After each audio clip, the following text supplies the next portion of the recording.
Hi guys, welcome to the fourth lecture of module 11 of Revit architecture.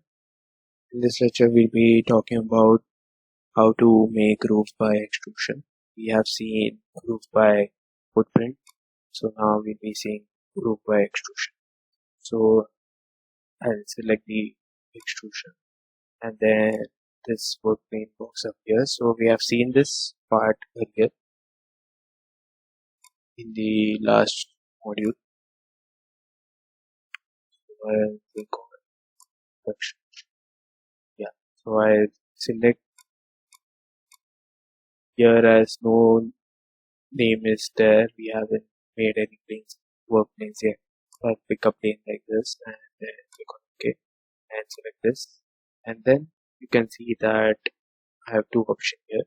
So I'll select south elevation, open view, and then it says where do you want to set the roof. So I'll select level 2. I need the roof on level 2, right? So I'll select that and I'll have the offset as I call this. I'll use 1 meter offset here, and then I'll start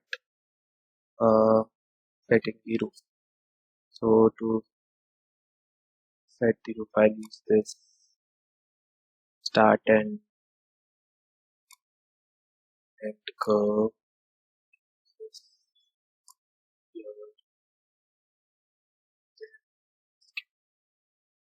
Okay, okay, this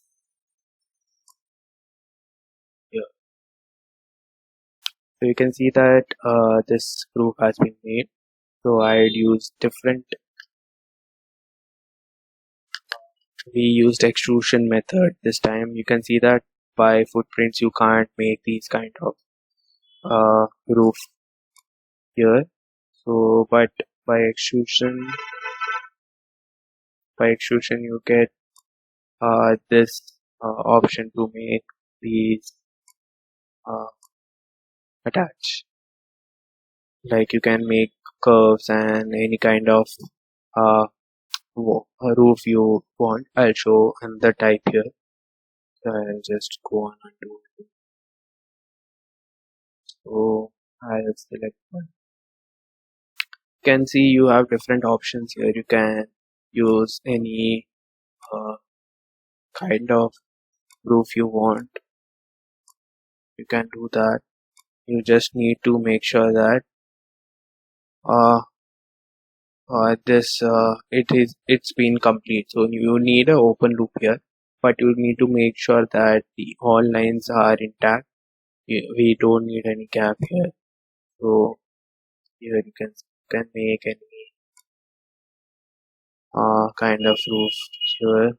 Click on that, select and then attach. So this is how we make roof by extrusion.